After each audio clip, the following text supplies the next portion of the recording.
tous d'être venus pour cette conférence où on va essayer de dire, peut-être pas beaucoup plus, mais un peu plus sur qui était Gaëtan Sanvoisin.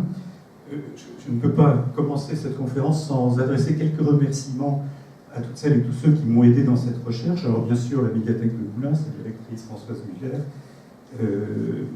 les collègues qui s'occupent plus spécialement du patrimoine, Agnès Leca, Marie Dietrich, qui ont beaucoup travaillé à cataloguer ce fonds au moment des travaux de la médiathèque, quand le fonds était entreposé à l'usine Bali.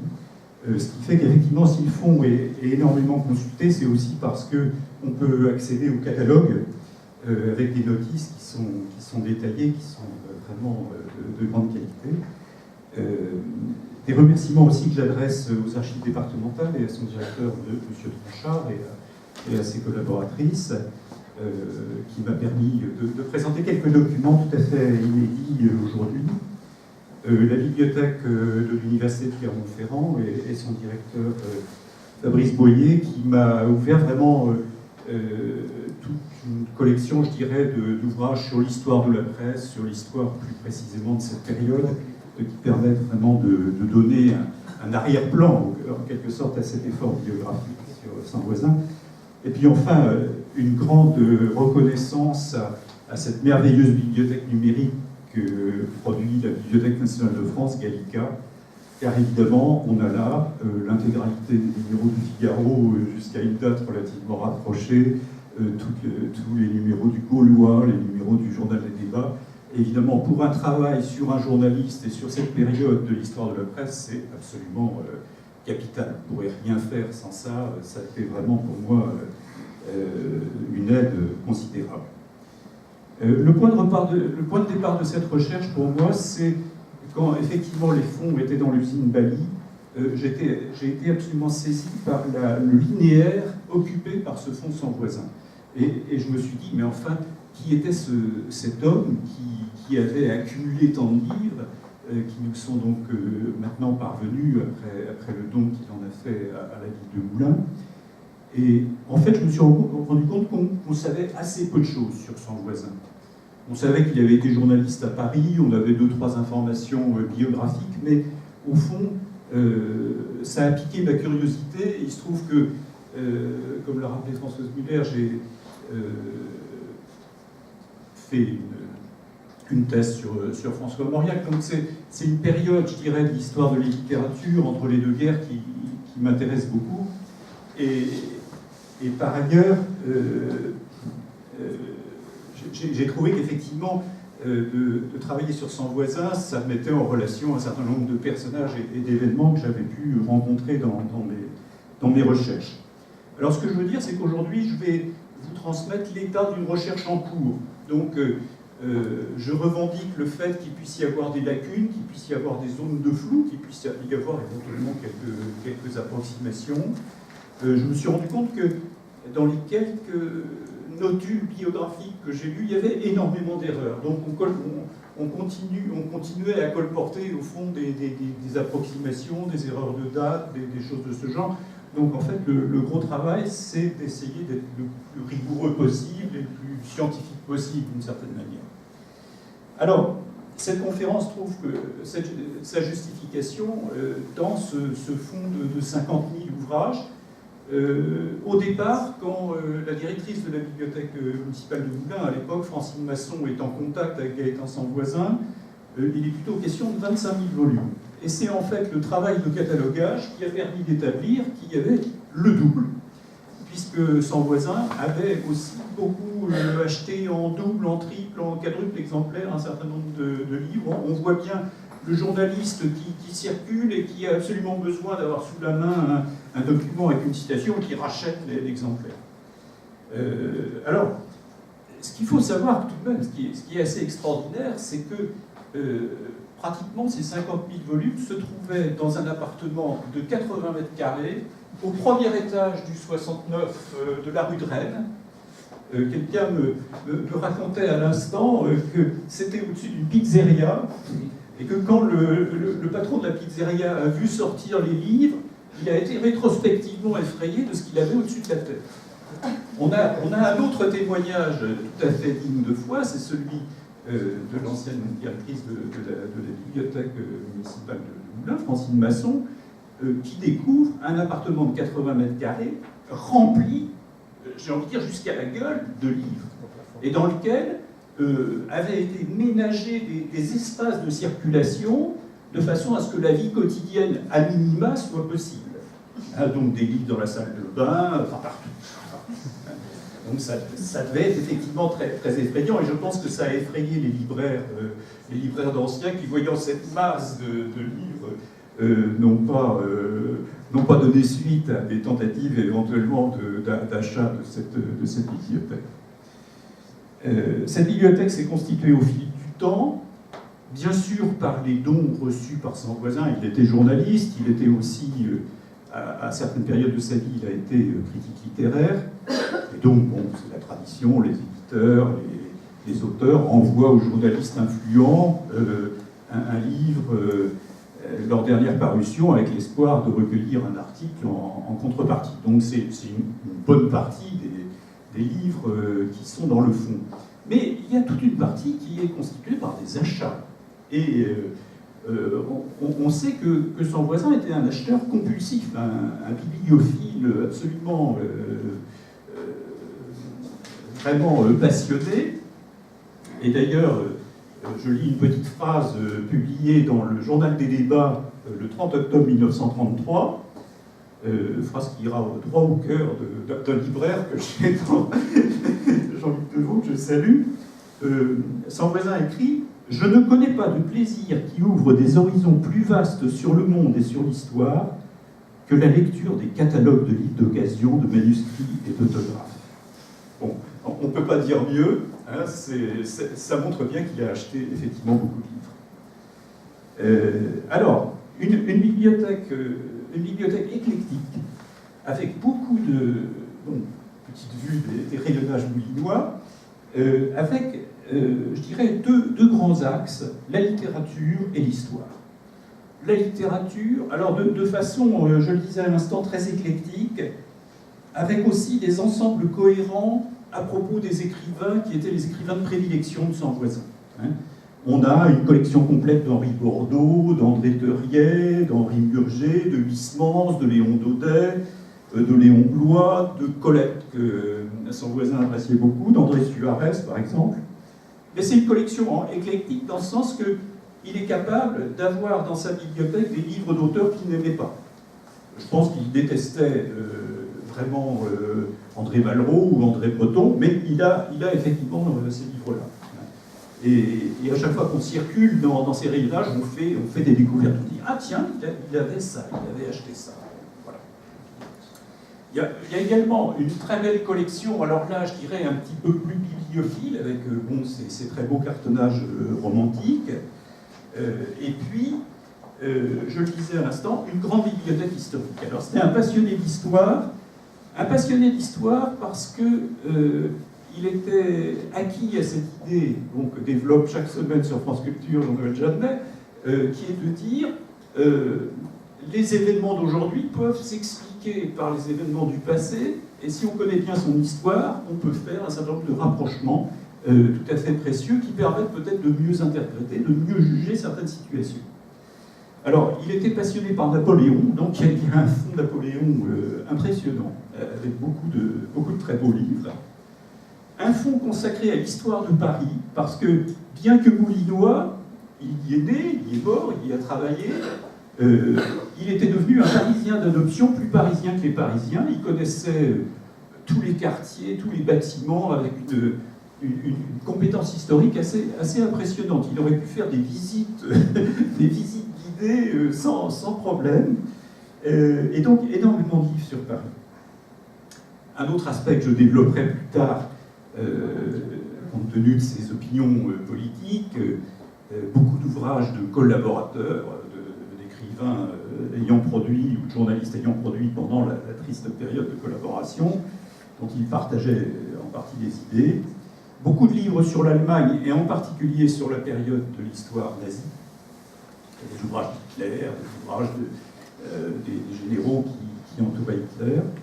Et puis une forme de tristesse, puisqu'on trouve effectivement, mais hélas, c'était bien répandu à cette époque, beaucoup d'ouvrages antisémites. Bon, c'est visiblement des idées que partageait Sanvoisin. Beaucoup de livres religieux. Pour l'anecdote, on a conservé, on a récupéré dans le fond de la bibliothèque le missel d'usage de Sanvoisin qui était pratiquant, et un missel déformé à force d'avoir été utilisé, bourré d'images pieuses et bourré de coupures de presse. Parce que il y a quelque chose d'assez drôle, mais de très compréhensible dans l'activité d'un journaliste, c'est que Sanvoisin n'arrête pas. Il rebondit sans cesse d'une interview à un article, à une rencontre, et donc il passe son temps à découper des dépêches d'agence, des articles de confrères, et à les caser dans tous les livres qu'il a à portée de la main. Alors, vous ouvrez un livre de tel ou tel écrivain, et vous trouvez 3 coupures de presse dedans, une dépêche d'agence, et dans son missel, il en est de même. Alors, avec souvent d'ailleurs des rangements thématiques. Alors, on va trouver dans le missel plutôt des articles de nature religieuse, et puis dans un livre d'histoire, des articles plutôt historiques ou politiques. Mais c'est un aspect assez drôle de son activité. Il y a également, évidemment, un fonds important de dictionnaires et d'atlas qui était complètement lié à son activité de journaliste. Et puis, quelque chose de très important chez lui, un attachement aux lectures de l'enfance. En filigrane, on peut comprendre que Sanvoisin a eu une enfance assez heureuse à Moulins, et une enfance bercée par les livres et par la lecture. Et donc il a une nostalgie extraordinaire de tout ce qu'il a lu étant enfant, les livres de Fenimore Cooper. Il est intarissable là-dessus. Il a écrit plusieurs papiers assez bien écrits au fil de sa carrière dans les journaux sur les lectures de l'enfance. Et on a par exemple les magnifiques éditions de Jules Verne par Hetzel, qui font l'admiration de tous les amateurs de littérature de jeunesse qui visitent ce fonds. Et d'ailleurs, ce fonds avait fait l'objet d'une exposition en 2001, plus anciens s'en souviennent peut-être, une très belle exposition avec un catalogue illustré de très belle qualité. Et puis une belle collection aussi de livres liés à la chanson populaire. Il s'intéressait visiblement à ce thème. En tout cas, c'est une bibliothèque d'usage. Une bibliothèque vraiment liée en grande partie à l'activité professionnelle de Sanvoisin. Et d'ailleurs, il l'écrit en 1943. Il est en train d'écrire un long article dans la revue Idée, un article de portée idéologique, et il note, je le cite, « La difficulté actuelle de rassembler une documentation », et un peu plus loin il écrit « L'exode a bouleversé ma bibliothèque personnelle ». Donc on sent bien que la bibliothèque s'est liée vraiment à son activité de journaliste. C'est une bibliothèque d'usage, je le disais à l'instant, beaucoup d'ouvrages annotés. Sanvoisin ne peut pas s'empêcher, avec son petit crayon de papier, de corriger les imparfaits du subjonctif qui manquent, de rétablir les virgules qu'il aurait mis si lui avait écrit cette phrase, etc. C'est assez amusant. Puis alors, de temps en temps, il y a des points d'exclamation, des points d'interrogation, des commentaires personnels. Non, ceci n'est pas vrai, enfin, des choses de ce genre. On sent que c'est un lecteur actif et que les livres sont lus. Hein, ça, c'est une chose qui est très, très frappante. Alors, je ne pouvais pas m'empêcher, ayant regardé attentivement tous ces livres, de partager avec vous des dédicaces, puisque bien entendu les livres qu'il reçoit par service de presse ou par témoignage d'amitié sont dédicacés. Alors là, une belle dédicace de Georges Duhamel, une de Georges Carpentier, le boxeur. Hein.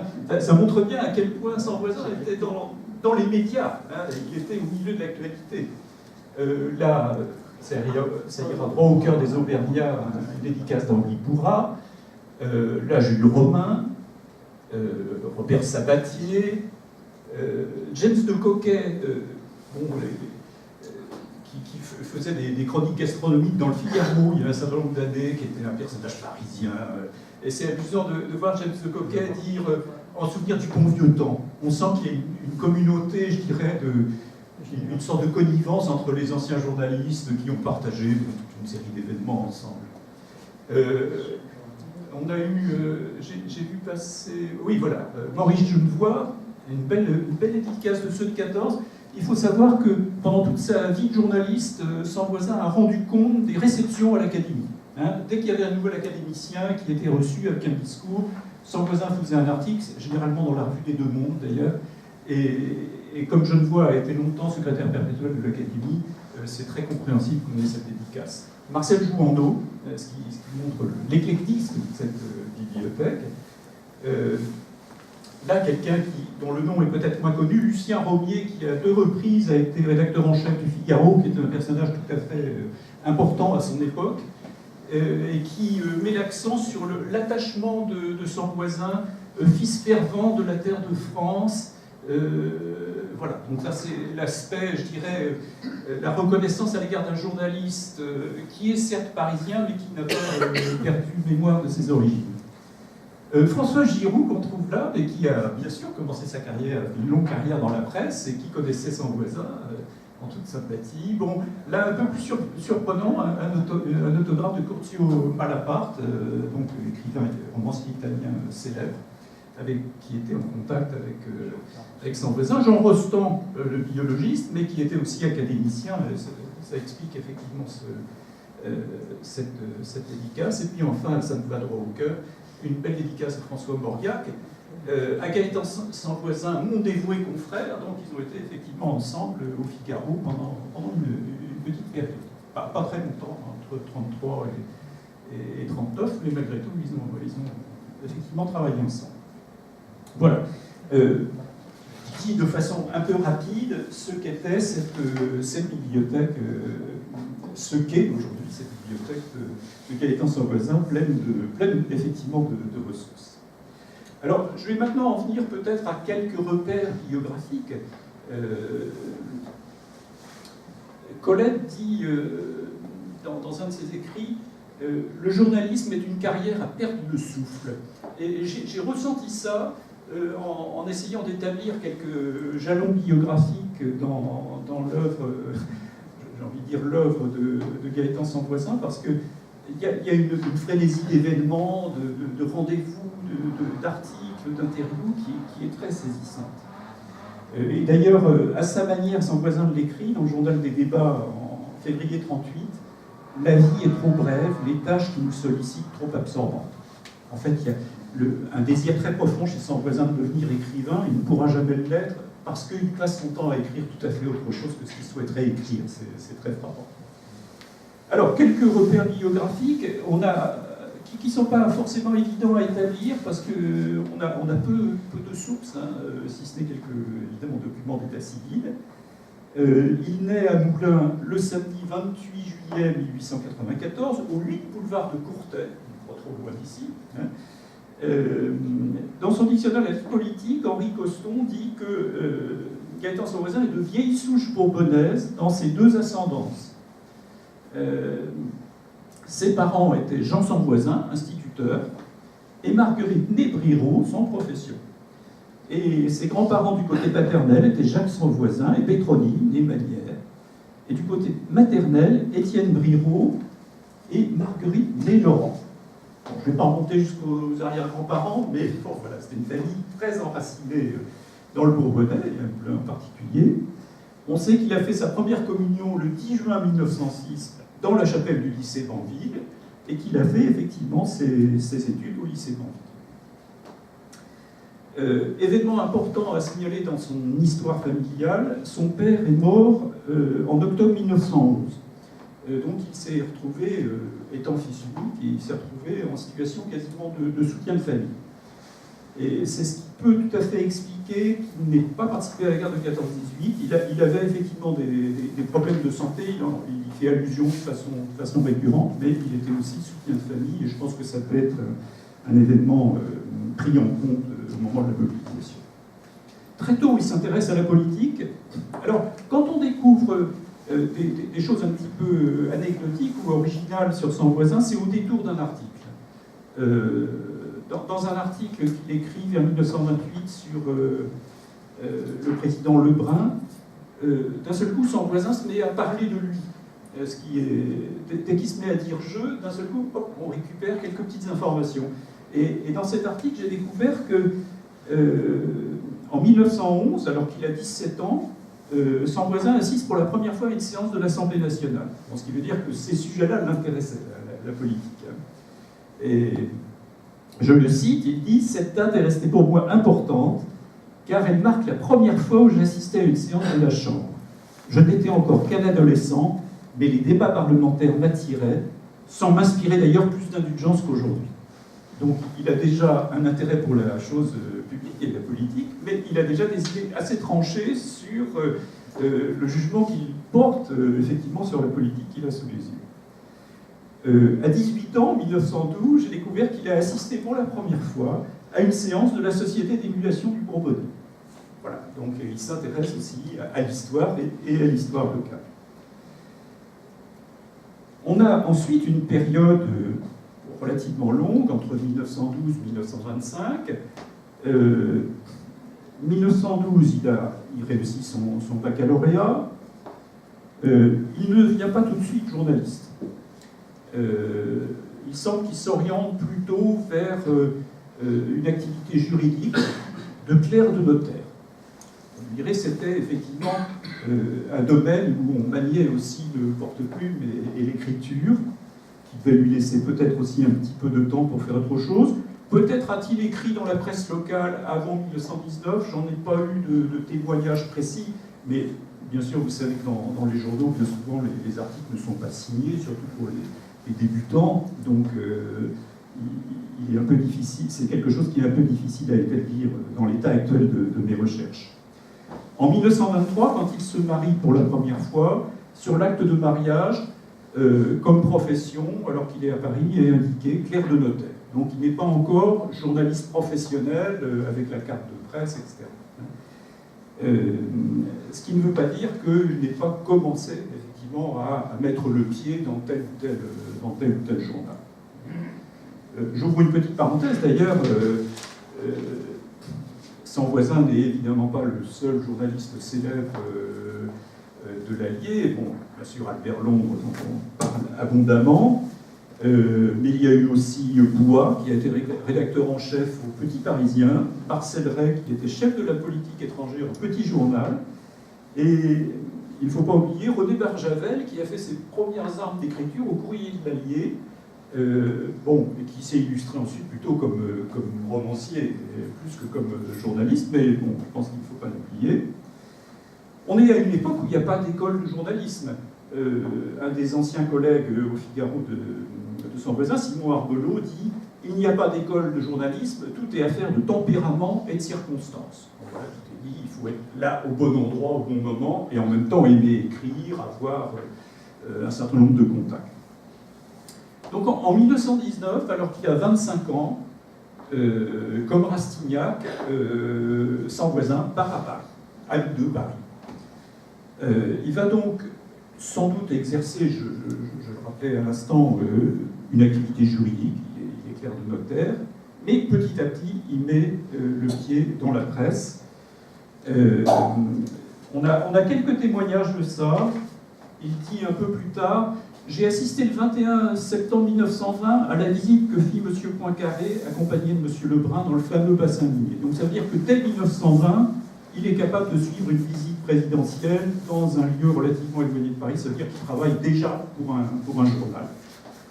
En 1922, on sait qu'il a interviewé les frères Isola, qui étaient des prestigitateurs très connus à cette époque-là. Et Sanvoisin, postérieurement, écrit « Le journaliste encore neuf que j'étais ». Donc ça veut dire que déjà il écrivait dans la presse à cette époque-là. Et en 1924, il va rencontrer Albert Lebrun rue de Comaille, dans l'appartement parisien de Lebrun. Et ça signifie qu'il commence déjà à écrire dans la presse. Alors, je pense qu'il n'est pas inutile de dire dans quelle France Sanvoisin va débuter son activité de journaliste. La France de 1919, le Paris de 1919. C'est évidemment une France qui sort d'une guerre, c'est un euphémisme de dire d'une guerre éprouvante. Éprouvante, bien sûr, compte tenu du nombre de morts, de idées, etc., qu'a produit cette guerre, mais aussi pour toutes les questions, au fond, que ce conflit a soulevé. Gaëtan Sanvoisin dit à diverses reprises que c'est une victoire qui n'en est pas une, et que, au fond, le règlement de la fin de la guerre est porteur, évidemment, du conflit suivant. À un moment, il écrit dans un article « Une victoire qui n'a pas payé ». Donc voilà un peu la mentalité, l'arrière-plan idéologique qu'il faut retenir. Donc un pays qui doute, mais qui en même temps a une grande envie de changer les choses, de changer la vie, au fond, pour reprendre des vieilles formules politiques. Et puis, il y a toujours ce double mouvement qu'on constate dans cette période pour les articles de Sanvoisin. Il y a à la fois la dureté de l'époque, les tensions politiques, et Sanvoisin est un journaliste politique qui écrit des articles sur la politique, et puis dans le même temps, c'est les années folles, et c'est le musical, et c'est tout le côté superficiel de la vie sociale, et dans laquelle Sanvoisin est un acteur tout à fait actif, il aime la bonne vie, j'en dirai un mot dans un instant, et il s'intéresse, je dirais, à la culture populaire. Il va écrire sur le musical, sur le cinéma, il va interviewer Conan Doyle, s'intéresser aux romans policiers. Donc ça montre bien les deux versants, au fond, un peu de la mentalité de cette époque-là. On est aussi, et je pense qu'il faut le signaler, dans un moment violent sur le plan politique. Les tensions sont très fortes. Quand on regarde les comptes rendus des débats à l'Assemblée, les noms d'oiseaux volent bas et les formules sont souvent assassines. En 1936, l'Action française peut, sans état d'âme, titrer un article « Le juif Léon Blum ». Le moindre journal qui ferait ça aujourd'hui irait au tribunal et à bon droit. À peu près à la même période, le quotidien Cogmoédia, dans lequel Sanvoisin écrira, lance une enquête sur quel livre faut-il brûler, sans le risque de la moindre poursuite. Alors, j'en viens peut-être à une partie moins sympathique de la personnalité de Sanvoisin. Je dirais que pour moi, ça a été un petit peu comme un de ces dessins d'enfants. Vous savez, vous avez des numéros, vous reliez des points, puis se dessine progressivement un visage, ou un paysage, ou un animal. Là, c'est un peu pareil. Par petites touches, j'ai vu apparaître un personnage qui n'était pas exactement celui que j'imaginais au départ. Le profil idéologique de Sanvoisin, il faut dire, c'est un conservateur. Il est attaché au passé qui est nécessairement meilleur. Et ça, c'est sous-jacent dans tous ses articles. Y compris des articles sur des sujets tout à fait anodins, des petits billets. Il y a toujours cette déploration du temps passé. Ça, c'est quelque chose qui est très frappant. Le questionnaire de Cogmoédia auquel je faisais allusion, si vous pouviez détruire dans le monde tous les exemplaires d'un ouvrage, quel est celui que vous condamneriez? Sanvoisin, il va de sa réponse. Alors, je vous la lis. J'en ai assez dit pour que l'on puisse soupçonner quel cas je fais du contrat social, de la religieuse, de René, de l'histoire de France de Michelet, de la vie de Jésus de Renan, de certaines élucubrations de Hugo et des insanités qui s'échelonnèrent à des degrés différents de Condillac et d'Helvétius à nos jours. Les choses sont dites clairement, hein, c'est pas un grand progressiste. Je continue la citation de Sanvoisin. Mais une conclusion qui est au point de départ s'impose, sans la confession d'Augsbourg rédigée par le moine apostat Martin Luther, dont toute l'œuvre mérite le pilori, la catholicité du Moyen-Âge nous aurait peut-être épargné l'affreux désordre humain tributaire de sang et de larmes, sert de l'or que l'Europe et le monde offrent aujourd'hui sans le comprendre et par conséquent sans pouvoir y parer. Alors là, vous avez une vue aussi de la phraséologie de Sanvoisin qui écrit de façon souvent assez compliquée, assez alambiquée. Mais bon, ça en dit long aussi sur ses conditions personnelles. Alors, il n'a pas fait la guerre de 14, mais il est très militariste. Alors, par exemple, il va faire le 15 janvier 1926, dans le Gaulois, un article sur la remise du drapeau de la Sidi Ibrahim au musée de l'armée. Ça, c'est un article qu'on a envie d'écrire. Hein, c'est vraiment des... Alors, de toute façon, tous les journaux où il est passé, son voisin écrivait des articles militaires et religieux. Dès qu'il y avait un cardinal qui était nommé à Rome, son voisin se précipitait à la gare pour l'interviewer, etc. Enfin, ça, c'est extraordinaire comme centre d'intérêt. Et donc, je vais vous lire un petit passage quand même de cet article du Gaulois, à l'occasion d'une manifestation sans doute assez ressemblante à la photo que nous avons sous les yeux. Par ce temps froid qui rappelait leur garnison de l'Est, les 30 bataillons de chasseurs à pied ont confié leur drapeau hier à la garde de l'histoire et de la patrie.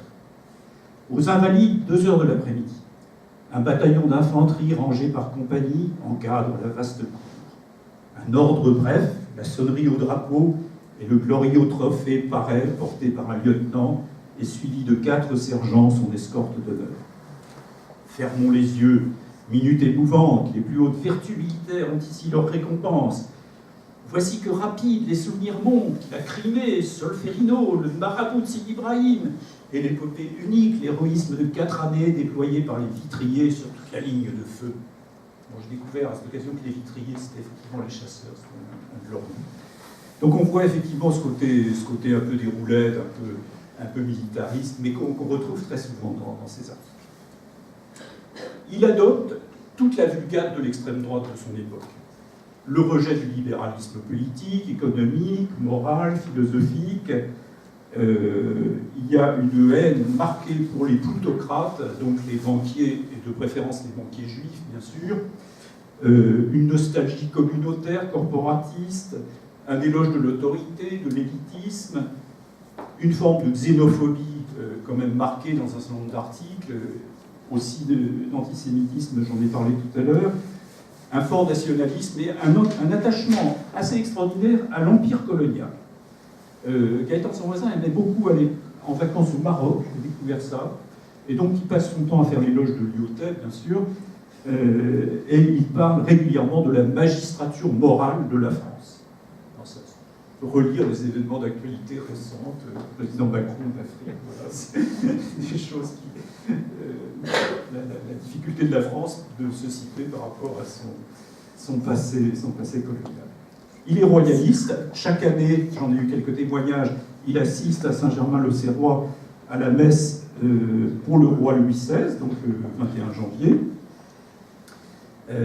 Ça, c'est un autre aspect du personnage. Dans le fond de la bibliothèque, il y a énormément de livres sur la royauté et sur Marie-Antoinette. Il avait une passion pour Marie-Antoinette. Donc ça rejaillit effectivement dans ce que je viens de dire à l'instant. Il est vraiment très, très impliqué, je dirais, dans tous les cercles intellectuels de droite et d'extrême droite de cette époque-là. Il y a un attachement à Maurras, bien sûr, à Maurice Barrès, à Paul Bourget, un certain nombre d'écrivains qui représentent, au fond, avec des nuances diverses, ces idées. En 1935, il signe le manifeste des intellectuels français pour la défense de l'Occident et la paix en Europe. Jean-Pierre Azéma, l'historien, parle à cette occasion d'un néopacifisme de droite. Je resitue les événements. Mussolini s'apprête à conquérir l'Éthiopie, donc à déplacer, je dirais, le champ politique vers l'Afrique pour l'Italie. Et il y a un certain nombre de réactions en Europe disant qu'il faut évidemment éviter cette guerre, éviter cette ingérence.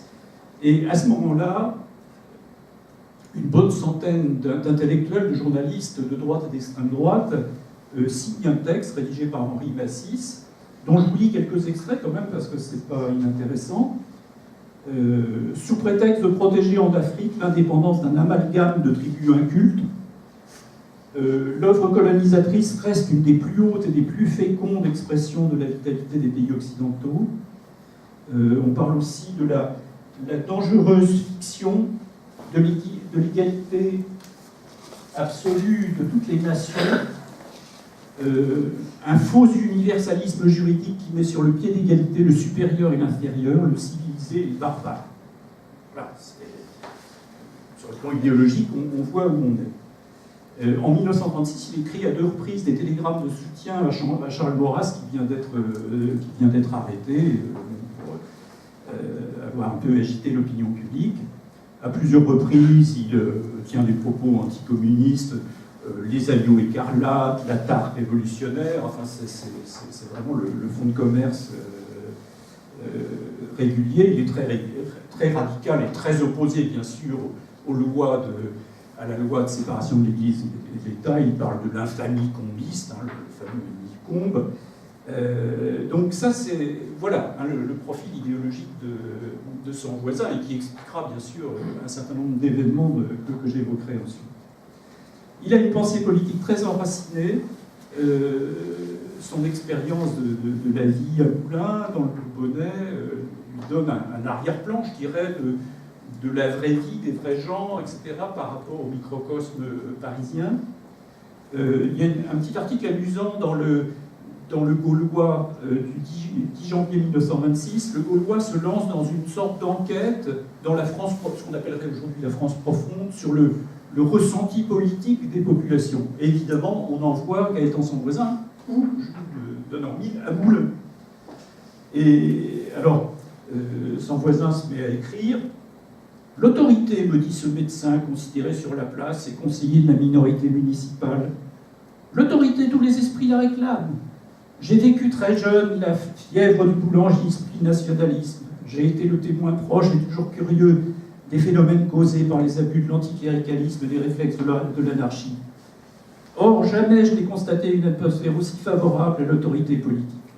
Donc là, le désir de l'homme providentiel, etc. Et alors, ce qui est amusant dans cet article, c'est que petit à petit, Sanvoisin arrête de donner la parole au médecin qui l'interviewe pour lui-même prendre la parole sur le même thème. Et il y a un moment où on ne sait plus très bien qui parle, mais en tout cas, on sait très bien ce qui est dit.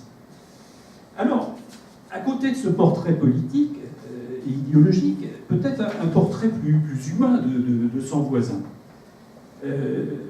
Il était adhérent de la société Huysmans, il était adhérent d'un certain nombre de sociétés littéraires, d'amis d'écrivains. Et le bulletin de la société Huysmans lui a consacré un petit article quand Sanvoisin est mort. J'en tire juste une petite phrase. Gaëtan Sanvoisin fut un homme d'une autre époque, celle où un homme de sa distinction d'esprit connaissait tous ses auteurs. Donc on met beaucoup l'accent sur le caractère cultivé et nourri d'humanité, au pluriel, de Sanvoisin. Cédric Melletard, qui est un jeune historien, qui a écrit un livre tout à fait passionnant sur Jean Luchaire, son collaborateur fort connu, parle de Sanvoisin en disant un dandy érudit. Et on a un témoignage d'un contemporain de Sanvoisin qui s'appelait Jean Simon, qui a écrit une petite brochure en 1978 qui s'appelle Le souvenir de Gaëtan Sanvoisin, et qui dit que Sanvoisin était quelqu'un qui se promenait toujours en nœud papillon. Alors ça, c'est la tenue du journaliste, hein, et avec une canne à pommeau argentée, enfin le côté l'équipement dandy. Simon parle aussi d'un homme extrêmement distingué et courtois, dont la conversation était merveilleuse, et dont le jugement sur les hommes, les œuvres et les événements témoignait du bon sens et de l'esprit d'observation d'un authentique écrivain qui se cultivait continuellement. Alors ça, c'est un accent qui est mis régulièrement sur le caractère distingué, élégant du personnage. C'est également un journaliste très apprécié dans son milieu. Par exemple, Le Rappel, c'est un quotidien célèbre, le 9 décembre 1927, écrit à propos de Sanvoisin, excellent journaliste, à l'esprit clair, à la plume agréable, qui connaît son métier. Quelle rareté! Et ça, c'est des notations qui reviennent de manière assez récurrente. C'était un journaliste apprécié et solide, hein, très apprécié dans sa profession. Alors, les défauts de Sanvoisin, parce qu'il y en avait quand même un certain nombre. Dans un période qui s'appelait L'Homme libre, on dit « Sanvoisin, c'est un galant homme incapable de mentir ». Alors, il y a une forme chez le personnage, une forme un petit peu de naïveté aussi, hein. Dans le même journal, en janvier 29, on dit « Ah, l'indiscret monsieur Gaëtan Sanvoisin du Gaulois, très bon journaliste, mais enfant terrible, il dit tout et le reste. » Bon, un journaliste, ça a vocation à diffuser les informations, mais ça a aussi le devoir parfois d'être discret, ce qui n'était visiblement pas le cas de Sanvoisin. Alors il y a un témoin tout à fait capital de la vie de Samvoisin, c'est Paul Léotot. Bon, vous connaissez sans doute pour la plupart le journal de Léotot, qui est un journal d'un certain nombre de volumes qui s'étend sur une période longue. Et Léotot fait la connaissance de Samvoisin. Et ça commence mal. Je dois dire, ça commence assez mal, puisque le 28 avril 1932, Léotot écrit « Il sévit dans les journaux depuis quelque temps, au débat, au Figaro, et j'ai vu son nom aussi dans un comité pour la célébration d'un anniversaire de Vallès, un sot prétentieux et ignorant du nom de Gaëtan Samvoisin, qui se mêle d'écrire sur des questions littéraires dont il ne connaît pas le premier mot. » Exécution capitale, c'est effectivement bien envoyé. Beaucoup plus tard dans le temps, dans Medium, qui était une revue surréaliste, Gaëtan Samvoisin est présenté, je cite, comme un crétin littéraire pourvoyeur de vacuité. Donc, le fait qu'il s'intéresse à des écrivains peut-être moins célèbres, un peu datés, va parfois irriter un certain nombre de ses contemporains. Le style de Gaëtan Samvoisin n'était pas toujours apprécié. Léotot, encore lui, 19 avril 1942. Samvoisin est d'une littérature avec ses citations, ses rapprochements, j'ai horreur de cela. Toujours agaçant par les ronds de jambes qu'il ne cesse de faire en écrivant, ses déférences excessives, son manque de simplicité. En 1947, j'ai reçu une lettre de ce genre de Gaëtan Samvoisin. Il excelle dans la fêterie, le maniérisme, ce que j'appelle les ronds de jambes de style, la flagornerie, la plus plate adulation. Je suis sûr qu'il se prend pour un épistolier émérite et qu'il se regarde avec satisfaction après chaque lettre qu'il écrit. Pas sympathique. Et puis, on n'est jamais déçu avec le Léotot parce qu'il est quand même très, très cancanier et il raconte tout. Je crois qu'un des traits de la personnalité de Samvoisin, c'était un hédoniste, et un hédoniste qui aimait les femmes. Et donc Léotot raconte une petite histoire. Samvoisin venait l'autre jour au Mercure, à la librairie. Il trouve dans la rue de Condé une employée du Mercure, Madame Billot. Il se met à la suivre, à lui parler, à lui dire qu'elle est une jolie femme. Un moment après, il se retrouve à la librairie en face d'elle. Il paraît qu'il ne savait où se mettre. Mademoiselle Plaiseau, qui nous racontait cela tantôt à Valette et à moi, et à qui je disais quel sot Samvoisin est sur le rapport littéraire, nous disait qu'il a le physique et les manières tout à fait correspondantes. Bon, pour la petite histoire, on a retrouvé dans le fonds Samvoisin quelques livres polissons et quelques cartes postales de femmes nues. Bon, voilà. Visiblement, il aimait. Il était fumeur. Alors ça, c'est un détail que j'ai découvert au détour d'un article. Je le cite. « Ayant réussi au prix de patients efforts et de combinaisons sournoises à m'approvisionner de diverses sortes de tabac, je me félicitais égoïstement l'autre soir d'avoir évité la hausse prochaine de son prix. » Et il écrit cet article en 1926 sous le titre « J'ai du bon tabac ». Pas politiquement correct aujourd'hui, mais il le faisait. Il reste proche de ses origines bourbonnaises, de sa mère, à qui il écrit le 13 juillet 1926 une petite carte. Et je ne sais pas si vous voyez le petit rond rouge sur la photo, on voit effectivement Samvoisin qui est là, avec un chapeau. C'est bien lui.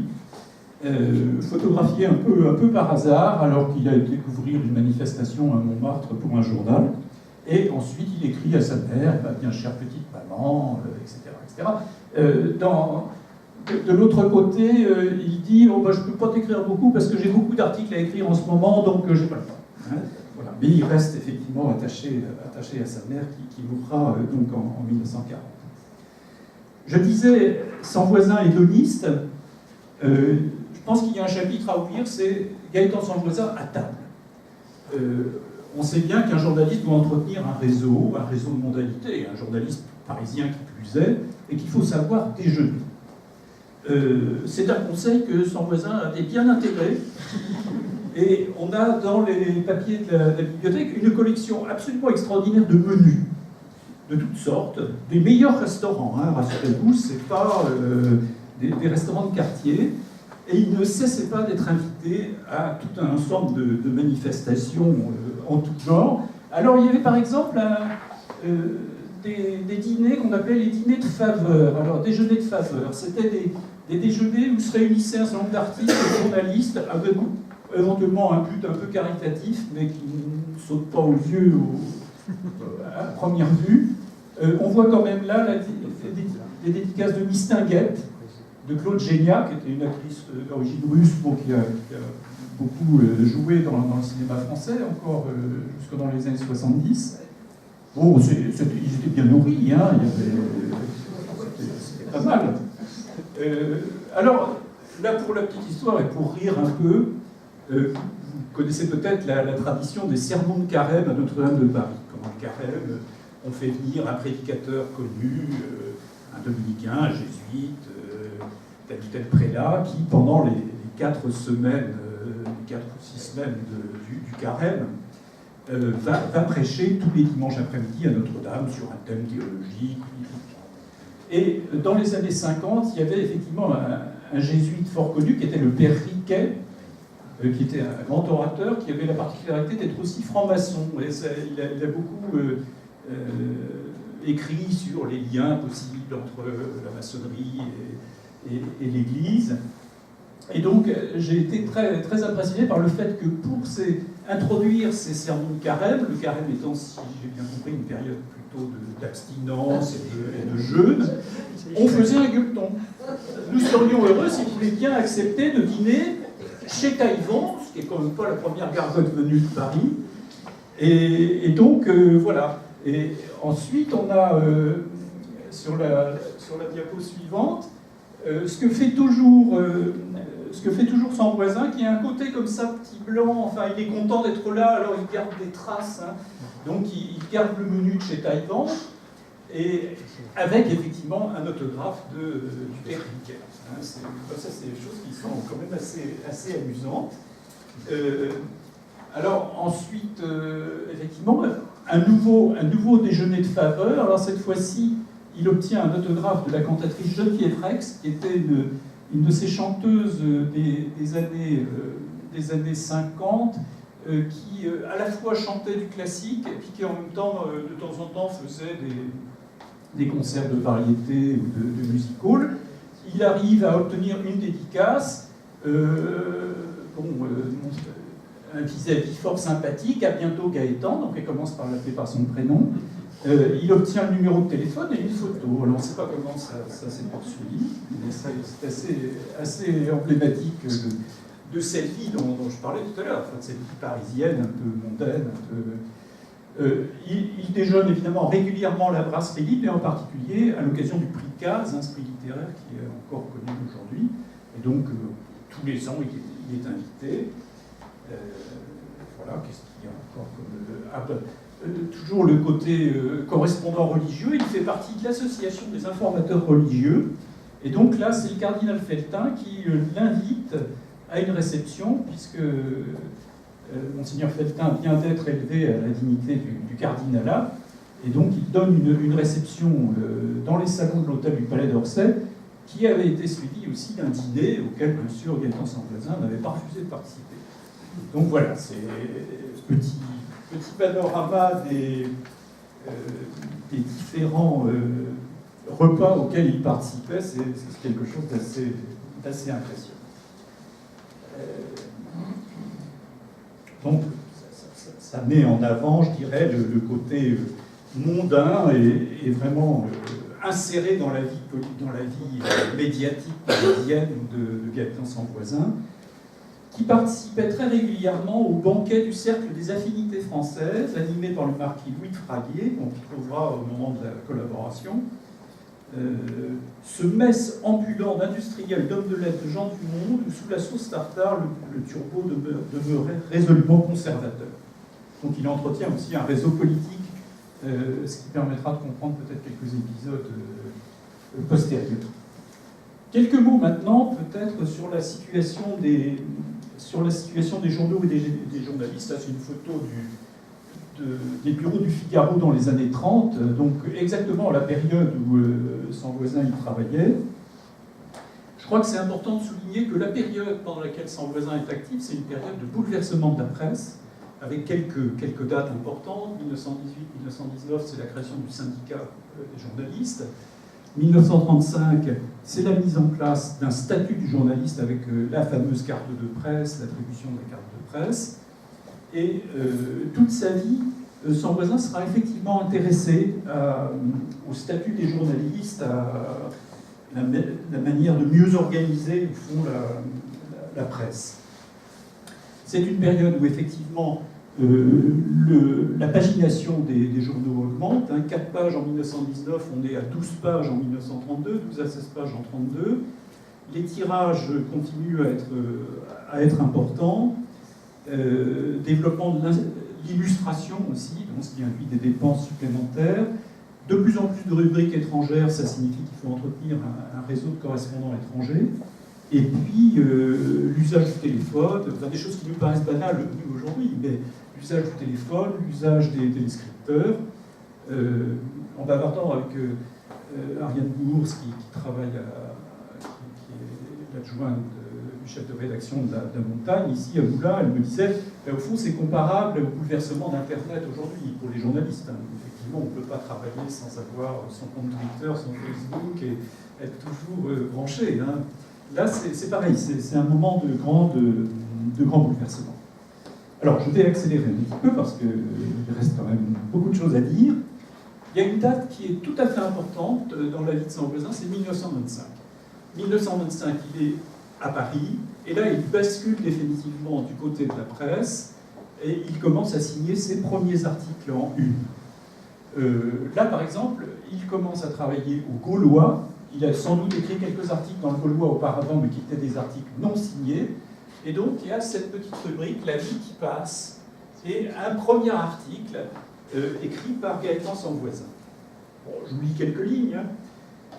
L'approche des vacances va bientôt semer sur nos routes la multitude grandissante des automobiles, et leur incessant va-et-vient répandra l'activité moderne jusqu'au lieu que le chemin de fer ne visite pas encore.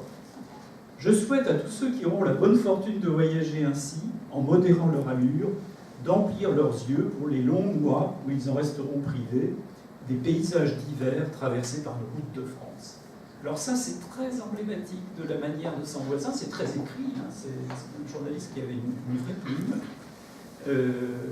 Bon, un style qui est peut-être un peu passé aujourd'hui, mais il avait vraiment du talent, et il aimait écrire comme ça sur des sujets où on est toujours un peu dans la déploration du temps passé, retrouver les paysages d'antan, etc.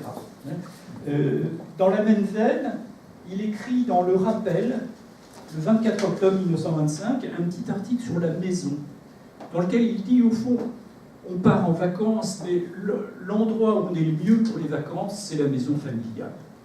Donc, il parle pour lui, c'est le retour à la maison de Moulins. Je lis aussi quelques mots. Croyez bien que la maison, avec tout ce qu'elle représente d'enracinement, d'habitudes conservées, constitue la base du patriotisme. Elle conseille obstinément la soumission à la règle, le caractère foncier de sa valeur matérielle fixant au pays les intérêts et les goûts, proteste contre cette fortune anonyme et vagabonde qui ne revêt ni noblesse ni utilité spécifiquement nationale. Donc la vraie richesse, c'est l'immobilier, c'est pas la spéculation boursière. Et puis, bon, je lis quelques lignes encore. On se plaît à imaginer bien des choses amoncelées par le passé dans les placards aux rayons profonds. Nos livres de classe maculés de taches d'encre irrespectueuses, nos albums du jeune âge aux feuillets disjoints, des jouets aussi, et de longues files de pots de confiture transparents sous leur chapeau de papier blanc. Alors là, on est bien dans le patrimoine. Bon, je pense qu'il faut dire que Sans-Voisin a été un polygraphe considérable. Il a écrit, alors j'en découvrais au fur et à mesure de ma recherche. À l'heure actuelle, j'ai identifié 27 journaux dans lesquels il a écrit au fil de sa carrière, ce qui n'est quand même pas complètement rien.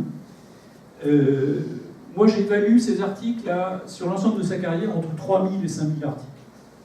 Vous voyez, j'ai trois gros classeurs là, récupérés, mais là, il y a 200 articles. Il y en a certainement 10 à 15 fois plus. C'est très, très impressionnant. Alors, je vais vous lire la liste des 27 journaux, je ne résiste pas à cette envie, parce que ça en dit assez long quand même sur sa carrière.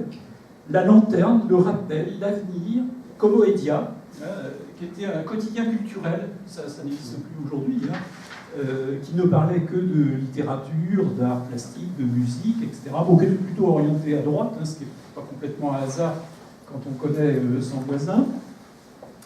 Le Gaulois, le Journal des débats, Ambassades et consulats, qui était le journal l'organe de diffusion du ministère des Affaires étrangères, l'Ami du peuple, Paris Midi, Le Figaro, La Liberté, la Revue des Deux Mondes, la Revue hebdomadaire, la Revue universelle, Le Correspondant, L'Avenir du Nord, L'Action française, Je suis partout, Candide, Écrit de Paris, 1933, Le Rempart, Le Bulletin des Halles, Combat, Ce matin le Pays, L'Information, Rivarol, et en plus il a fait de la radio, puisqu'il a collaboré à Radio 37 et à la Radio Nationale, enfin qui s'appelait pas la RTF, mais la RF, la Radio Française, je ne sais pas exactement, dans laquelle il a été actif jusque dans les années 50.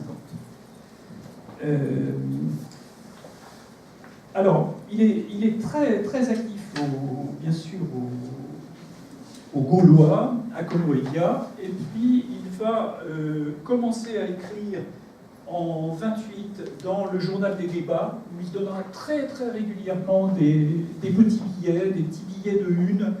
Le format de Sans Voisin pour ces petits billets, c'est un feuillet et demi.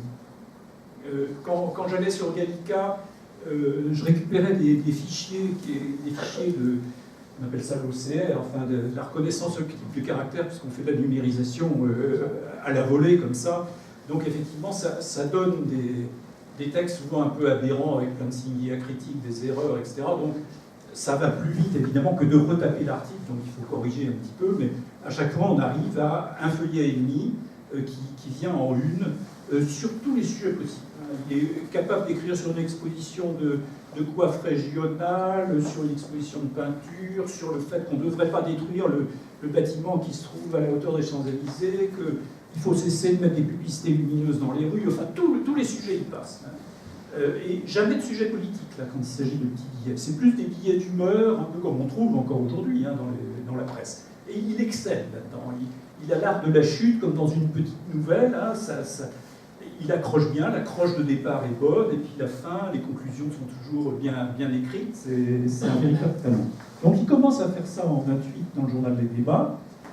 À la même époque, il écrit dans Ambassades et Consulats, et il va couvrir l'inauguration du musée napoléonien de l'île d'Aix avec Édouard Herriot, qu'on reconnaît avec sa belle moustache au premier rang. Et tout en arrière, vous apercevez Sans Voisin qui est là, on voit son nœud papillon, hein, et qui se pousse un peu du col pour bien être sur la photo, hein, que maman le voit quand il verra la photographie. En 1929, c'est une date importante pour Sans Voisin, c'est le rachat du Gaulois par Le Figaro. Le Figaro vient d'être pris en main par François Coty, le parfumeur, richissime. On dit d'ailleurs qu'il a financé en partie la montée en puissance politique de Mussolini. François Coty, en fait, était corse d'origine, son nom c'était C-O-T-I, il l'avait un peu métropolisé en mettant un Y. C'était un homme très très riche, qui avait des idées tout à fait conformes à celles de Sans Voisin. Il détestait les étrangers, il n'aimait pas l'impôt, il était nationaliste. Un journaliste de l'époque qui écrivait au Figaro, Lucien Corpechot, qui était un ami de Sans Voisin, a écrit un petit texte qui est assez drôle, que je vous lis, à propos de François Coty. C'est un petit bonhomme, très soigné de sa personne, au visage rasé, sans grande expression, avec l'œil intelligent de l'épicier de Montrouge. On est toujours tenté de le prendre pour son valet de chambre, toujours en représentation, guindé, s'observant, à peu près inculte, ne lit pas, ne sait rien des doctrines contemporaines, mais il a un toupet de chien, parle beaucoup, étourdit ses visiteurs, ne les écoute guère, et se sert de ses défauts pour marquer sa grande qualité, qui est de bien connaître l'homme, ses ressorts secrets, ses appétits et ses faiblesses, et de savoir s'en servir. Le portrait n'est pas sympathique. Mais à vrai dire, l'homme ne l'était pas vraiment. Et en fait, il donne au Figaro une orientation très droitière, je dirais aujourd'hui presque extrême droitière, dans laquelle Sans Voisin est à l'aise. Sans Voisin qui va prendre très vite du galon, qui va devenir chef des infos, chef des informations dans le journal. Chef des informations, c'est le cran en dessous de rédacteur en chef, c'est celui à qui arrivent toutes les dépêches d'agence et qui trie les dépêches d'agence, qui regarde ce qui est important, qui privilégie telle ou telle information, qui va mettre en piste tel ou tel journaliste ou tel correspondant, et qui surtout, dans les journaux de cette époque-là, a la main sur la carte de presse. C'est-à-dire c'est lui qui décide de transmettre ou de ne pas transmettre une demande de carte de presse pour un jeune journaliste. Donc c'est un poste tout à fait important.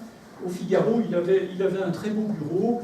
on a un témoignage de ça avec un huissier à l'entrée. Enfin, et les locaux du Figaro, c'était des locaux particulièrement cossus. Il y avait à l'entrée un grand placard dans lequel les rédacteurs les plus importants déposaient leur haute forme, c'est dire le niveau effectivement dans lequel se déployait le journal. Donc 29, Sans Voisin commence à travailler au Figaro, dans lequel il prendra très vite des responsabilités. Je passe un peu vite. En 1933, il commence à écrire dans la revue des Deux Mondes. Et ça, c'est extraordinaire parce qu'il aura écrit dans la revue des Deux Mondes entre 1933 et 1972. On a un exemple de longévité. Lui, d'ailleurs, écrivait des articles dans la revue des Deux Mondes. On a beaucoup entendu parler de cette revue. Et il commence à écrire en février 1933 et il écrira jusqu'en 1972 en couvrant beaucoup de manifestations académiques. Il a des rubriques du genre, en direct de l'Institut, enfin des choses de ce genre. On a un portrait en 1933, un portrait plutôt élégant, fait par François Cognier, un portrait de Gaëtan Sans Voisin qui, il a 39 ans, là, si je sais compter. Et François Cognier, en fait, était connu plutôt comme sculpteur, et c'était le sculpteur officiel de Mussolini. Il a fait le voyage en Allemagne pour travailler pour Hitler, et il dessinait Pétain, Laval, etc. Donc, il y avait une sorte de connivence idéologique entre celui qui dessinait et celui qui était dessiné. Bon, les choses évoluent au Figaro petit à petit, puisque en 1933, François Coty est quasiment ruiné. Il est obligé d'abandonner ses parts dans le journal à son ex-femme. C'est des choses qui se produisent. Et son ex-femme qui a la sagesse de faire rentrer au Figaro un très grand personnage qui est Pierre Brisson, qui a été très actif au Figaro jusqu'à un passé relativement récent, et qui va réorienter le journal dans une perspective beaucoup plus démocratique, beaucoup plus ouverte.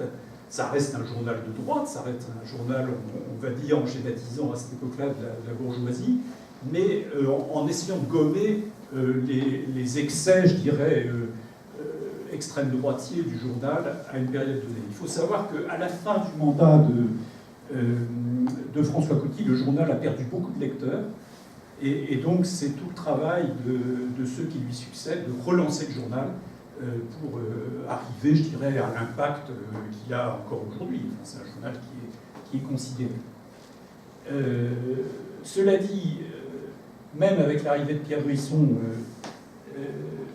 Sans Voisin continue à écrire très régulièrement dans ce journal. Auparavant, il a commencé à écrire en 1934 dans Je suis partout, ce qui n'est évidemment pas un titre de gloire. Là, j'ai trouvé une d'hommage à Franco. C'était la tonalité d'un journal qui était résolument extrême droitier, antisémite, et qui était toujours effectivement dans cette perspective. Bon, Sans Voisin est prudent, il n'écrit pas des articles idéologiques, dans Je suis partout, il écrit plutôt des nécrologies. Quelques-uns, il y a un historien qui dit Sans Voisin écrit des articles nécrologie des principaux locataires d'un panthéon réactionnaire. Le maréchal Lyotet, Poincaré, Paul Bourget, Jacques Mainville. Donc il écrit 4-5 articles pendant cette période jusqu'en 1936. Alors, 34, date importante, 6 février 1934, pour ceux qui connaissent un peu l'histoire de cette période, grande manifestation de ce qu'on appelait les ligues à l'époque, des mouvements en grande partie d'extrême droite ou d'anciens combattants, qui se réunissent place de la Concorde et qui décident de marcher vers l'Assemblée nationale. On est dans une période de grande instabilité politique, de grande tension, et ça se passe très mal puisqu'il y a 15 morts, la police tire à balles réelles sur les manifestants et des centaines de blessés. Et en fait, Sans Voisin est là. Sans Voisin est sur la place. Et alors c'est très emblématique de voir la façon dont il se comporte. Il écrit un article le 12 février 1934 dans le journal des débats. J'en lis quelques lignes. Quand les événements se répètent au même lieu, dans un décor qui semblait avoir à jamais composé son paysage moral, les ombres font cortège aux vivants. Et en fait, plutôt que de raconter dans le menu détail la manifestation du 6 février 1934, Sans Voisin se dit, mais au fond, je suis place de la Concorde, et c'est donc là que Louis XVI a été exécuté, et c'est donc là qu'il s'est passé telle et telle chose. Et il reconstruit en fait l'histoire de la place en disant, bah, finalement, cette place est funeste, il se passe toujours des choses absolument sinistres à cet endroit. Et donc là, c'est très, très représentatif de la manière de son voisin, qui est de ne pas forcément traiter l'actualité de façon immédiate, mais de la traiter par le prisme de l'histoire. Ça, c'est quelque chose qui est très, très frappant. Autre grand événement pour lui, évidemment, dans cette période, je vais un peu vite, c'est 1936. C'est la une du Figaro au lendemain du deuxième tour des élections législatives. C'est évidemment l'arrivée au pouvoir de ce qu'on a appelé le Front populaire. Dans cette période, Sanvoisin écrit beaucoup d'éditos en première page, et donc on voit le titre de l'édito de Sanvoisin, le visage de Paris devant le scrutin, et en fait, plutôt que de commenter, je dirais, les résultats politiques qui évidemment ne lui font pas plaisir, il est plutôt dans une sorte de billet d'atmosphère en disant hier soir, à la fin du deuxième tour, dans quel état était Paris ? Le visage de Paris hier soir était bien différent de celui du 26 avril. Non que l'on ait dû enregistrer des bagarres, mais quelle atmosphère pesait sur cette foule des grands boulevards et des artères principales des avoisinants, pendant que les haut-parleurs implacablement confirmaient les gains du Front populaire. Donc il essaie plutôt de traduire l'atmosphère parisienne, cet état de sidération de tous les habitants, face effectivement à ce résultat électoral, plutôt que de nous raconter par le menu telle ou telle manifestation. Alors, j'avance un peu vite, 1936, on va arriver évidemment 3 ans plus tard vers l'immédiate avant-guerre et vers 1940 et l'invasion de la France par les Allemands. Sanvoisin décide de se replier à Moulins. Léoto, qui ne rate jamais une méchanceté, raconte d'ailleurs assez bien, un peu plus tard d'ailleurs en 1943 dans son journal, il dit « Oui, Sanvoisin, assez avant l'approche des Allemands vers Paris, dès qu'il a pu juger que les choses allaient tourner mal, il a quitté le Figaro, auquel il était attaché comme rédacteur, et a quitté Paris pour se réfugier à Moulins, à la suite de quoi le Figaro, encore à Paris, l'a rayé de sa rédaction. » Donc effectivement, Sanvoisin est parti les jambes à son cou. Bon, il n'était pas le seul, hein. Certains nombre qui l'ont fait aussi. Et il arrive à Moulins, et là, il prend la direction du Progrès de l'Allier, qui était un vieux journal radical un peu assagi, dont le patron était Marcel Régnier, qui avait été ministre des Finances sous la Troisième République. Les locaux du journal et son imprimé n'étaient pas loin d'ici, rue Bertin. Et Sanvoisin se retrouve à la tête de 2 éditions. Une édition en zone occupée, qui est une édition Moulins, Nevers et la Saône-et-Loire, et une édition en zone libre, qui est l'édition de Vichy. Et donc il va en permanence se livrer à un exercice un peu acrobatique d'écrire des éditos différents en fonction de l'édition qui paraît à tel ou tel endroit. Le journal a disparu le 20 août 1944, comme tous les journaux qui avaient été publiés pendant l'occupation. C'est une règle qui a été appliquée. C'est aussi la période 19 septembre 1940 où il se remarie, puisqu'il avait été veuf de sa première femme qui était morte au bout d'un an de mariage. Il se remarie le 19 septembre 1940. Pour la petite histoire, il faut dire que ses témoins avaient été... Il se marie à la mairie du 8e arrondissement. Ses témoins étaient Maître Maurice Garçon, grand avocat qui était académicien, et un personnage qui nous est particulièrement sympathique, Marcel Boutron, qui était le conservateur de la bibliothèque de l'Institut et membre lui-même de l'Institut, et qui a été un de mes prédécesseurs à l'inspection générale de la bibliothèque.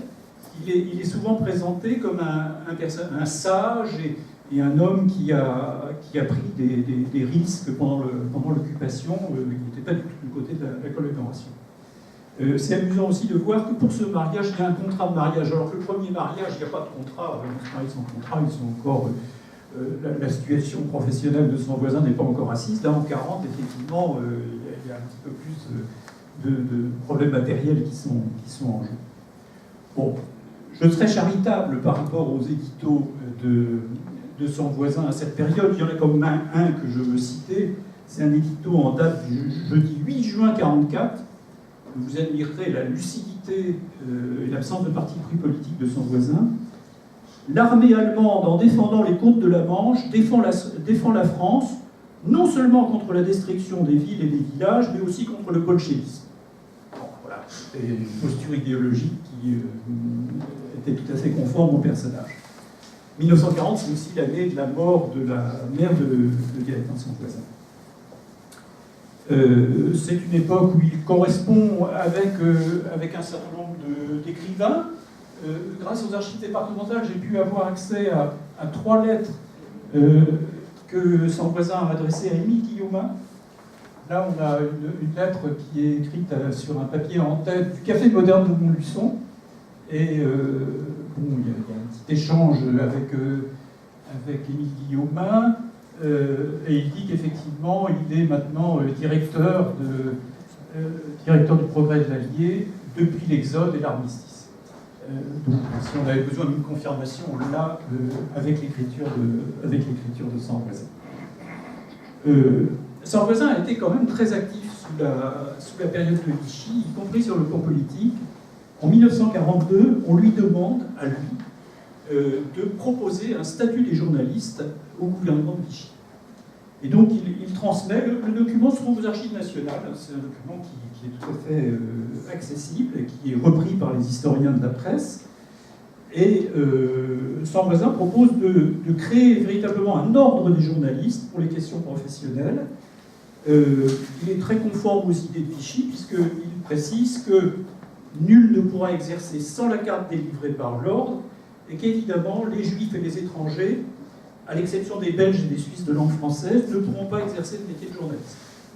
Donc il a pris quand même des positions, y compris, je dirais, sur le plan administratif, à cette période-là.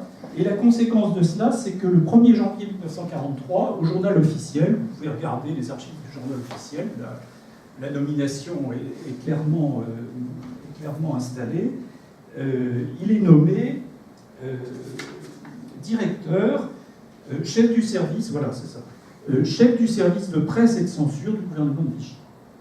Alors, il semblerait que, effectivement, il n'ait jamais occupé ses fonctions. Dans une lettre à Léoto, il dit que, pour des raisons de santé, il n'a pas souhaité donner suite à cette nomination. Bon, dont acte, hein. Mais ça veut dire qu'effectivement, il y a eu un engagement fort dans ce domaine. Il écrit à cette période-là dans la revue Idée, qui était un peu la revue intellectuelle du gouvernement de Vichy. Il écrit dans la revue France aussi, qui avait sur sa couverture une francisque. Il est en relation, bon, la photo n'est pas très bonne, mais il est en relation avec tous les personnages qui ont compté à cette période-là. Là, c'est une dédicace de Robert Brasillac. Et donc, peut-être la petite énigme, c'est en 1944 et 1945, dans la grande période de l'épuration,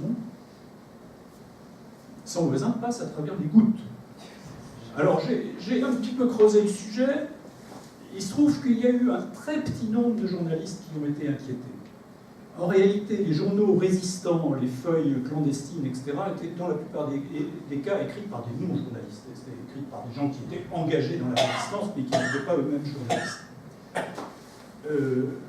Quand en 1945 les journaux se relancent, quand il y a de nouveaux titres, quand les journaux reparaissent, on a besoin de journalistes. On a besoin de journalistes formés, on a besoin de journalistes qui ont des réseaux, qui peuvent se remettre au travail quasiment du jour au lendemain avec un carnet d'adresses. Je vous assure qu'on a ici le carnet d'adresses de son voisin, c'est impressionnant. Vous avez tout le Gotha sur un demi-siècle. C'est les numéros de téléphone des académiciens, les adresses du moindre responsable politique, c'est très, très impressionnant. Donc, la compétence de son voisin fait qu'il va être employé facilement. Et par ailleurs, on l'a vu dans les traits de caractère que j'ai présentés, c'était un homme affable, obligeant, sympathique, à qui beaucoup de gens devaient devoir, certainement, avaient à devoir des petits renvois d'ascenseur, des bonnes manières. Et donc, finalement, en 1944, il remonte à Paris. Et là, il va retrouver du travail, et ça ne manque pas de sel, à Combat. Combat qui est quand même un journal engagé du côté de la résistance, c'est le journal de Camus. Enfin, et en fait, il va tenir une rubrique littéraire, il va être correspondant religieux, il va écrire en fait tout un ensemble d'articles. Alors c'est assez amusant parce que il y a comme rédacteur littéraire à cette période à Combat deux personnages complètement antithétiques. C'est d'un côté Maurice Nadeau, bon, la quinzaine littéraire, etc., donc un homme plutôt marqué à gauche, et puis effectivement son voisin. Et c'est assez drôle parce que les responsables de Combat n'en peuvent plus de Nadeau, qui est pénible, qui écrit des articles un peu obscurs, que les gens ne comprennent pas. Et donc Nadeau raconte ça dans un de ses livres de souvenirs. Un des rédacteurs en chef qui succède rapidement à Combat a l'idée de me susciter un concurrent. Je vois paraître, signé d'un certain Gaëtan Sanvoisin, un courrier littéraire, d'ailleurs sans intérêt. Le Sanvoisin ne s'écrit pas dans ma page du jeudi, son courrier paraît un autre jour de la semaine. Tu comprends, me dit Pugibet, ta page, il la trouve emmerdante, trop loin du public, trop parisienne. Bon, d'accord, on aurait pu me consulter, m'avertir, je ne vais pas en faire une histoire. Je sens toutefois que mes jours sont comptés. C'est amusant de voir coexister un ancien collabo quand même bien marqué à droite, sinon à l'extrême droite, et puis Maurice Nadeau, on sait qu'il soutenait la littérature de création, enfin ça, avec des personnages différents. Alors, à la même période, il rentre comme chef des informations à Ce Matin Le Pays, qui était un quotidien qui était largement diffusé, y compris en province, dans un quotidien aussi qui s'appelait L'Information, qui était un quotidien économique. Et là, Sanvoisin, en permanence, réinvestit, je dirais, ses compétences journalistiques. Il écrira jusqu'à la fin de sa vie, puisque en 1975, dans les Écrits de Paris, c'est dans les Écrits de Paris, il écrit encore un article sur un écrivain qu'il avait connu, Pierre Dominique, tel que je l'ai connu en juin 1975. Et il meurt quelques mois plus tard. Donc voilà, tracé à très grands traits les grandes étapes biographiques, j'aurais aimé être plus détaillé par moments et plus nuancé aussi sur certains points. Peut-être une conclusion rapide pour dire que c'est un regard d'historien que celui de Sanvoisin sur les événements, que à son sujet se pose toujours le débat, est-ce qu'il est écrivain, est-ce qu'il est journaliste? Et vous savez que c'est un des sujets de réflexion dans l'histoire de la presse, c'est ce moment où l'écriture journalistique prend ses distances par rapport à l'écriture littéraire. Et on sent bien que Sanvoisin, il est plutôt du côté de l'écriture littéraire. Il fait des phrases, il met des imparfaits du subjonctif, on croule sous les adjectifs, ça a parfois un petit côté rédaction d'école primaire dans les bonnes années, bien écrit, enfin un peu certificat d'études par certains côtés. Et il y a quelque chose dans lequel il excelle, c'est l'interview. C'est un intervieweur hors pair qui sait s'effacer, qui sait relancer le débat, et il interviewe tous les personnages politiques importants de son époque, et éventuellement des personnages aussi de la littérature. Pour terminer, peut-être lire rapidement trois petits extraits d'articles. Alors bon, effectivement, il est en relation avec l'abbé Munier, je trouve cette petite toile très sympathique. Munier qui a écrit un journal littéraire qui est très intéressant parce que c'était un peu un écotier de la vie littéraire de l'époque. Il va rencontrer Georges Clemenceau en 1927, non pas pour lui parler de politique, mais pour lui parler de Claude Monet, puisque vous savez que Georges Clemenceau et Claude Monet étaient très liés. Ceux et celles qui ont lu le livre de Michel Bernard sur les deux remords de Monet le savent. Et alors c'est une période extraordinaire parce que un rédac-chef vous envoyait chez Clemenceau. Aujourd'hui, on prendrait des rendez-vous, on échangerait des mails avec un attaché de presse, etc. Là, il va, je dirais, presque au culot. L'article commence comme ça. 1 minute de stationnement dans le vestibule. On est allé chercher la réponse. Oui, non, c'est oui. Et l'on m'introduit dans le cabinet de travail où assure la servante, M. Clemenceau me fait dire qu'il me rejoindra bientôt. Une profusion de rayons surchargés de livres, une lumière tamisée par les rideaux de tulle, unie et fin d'une large fenêtre. Au centre de la pièce, une table circulaire qui, aux rares espaces que n'occupent pas des liasses de papier, des pyramides de brochures et de nombreux objets d'art, offre sa marqueterie luisante incrustée de cuivre. Cette table forme un fer à cheval qu'occupe au centre un encrier de porcelaine planté de 2 clous-de-bois. En face d'elle, sur la cheminée, plusieurs sous-verres alignent méthodiquement des esquisses originales des maîtres de l'impressionnisme. Alors ça, c'est extraordinaire. Cette capacité que Sanvoisin a à créer des atmosphères. Avec ce petit texte, on y est dans le bureau de Clémenceau. Ça, c'est quelque chose de formidable. Un bruit de porte qui se ferme, un bruit de porte qui s'ouvre. Monsieur Clémenceau entre. Et là commence l'interview, effectivement, Sanvoisin le questionne beaucoup sur ses relations avec le doyen. Une interview en décembre 1932 de Gaston Doumergue. Quelques lignes. L'ascenseur de ce grand hôtel, tout proche du jardin des Tuileries, monte lentement sans effort. Un long couloir. Mon introducteur tourne à droite, une porte blanche parmi d'autres, 2 coups légers. Monsieur Doumergue lui-même vient ouvrir et naturellement, il sourit. Je trouve qu'il y a une élégance d'écriture dans ça. Quand je parle de la distance entre le journalisme littéraire, enfin l'écriture littéraire et l'écriture journalistique, on sent bien là cette tension. Journal des débats, le 2 juin 1933, Sanvoisin va interviewer François Mauriac à un moment tout à fait précis de la carrière de Mauriac. C'est la veille de sa réception à l'Académie française. Donc un peu au culot, Sanvoisin va voir Mauriac, avenue Théophile Gautier, pour l'interroger sur ce que représente l'accession à l'Académie, puis lui parler un peu de son œuvre. Quelques lignes là aussi. C'est dans son petit salon de l'avenue Théophile Gautier que M. Mauriac me reçoit. Des sièges anciens, des tableaux modernes sur un meuble bas, une grosse lampe de porcelaine craquelée sous son abat-jour à plis. Au mur, le portrait de l'écrivain par Jacques-Émile Blanche.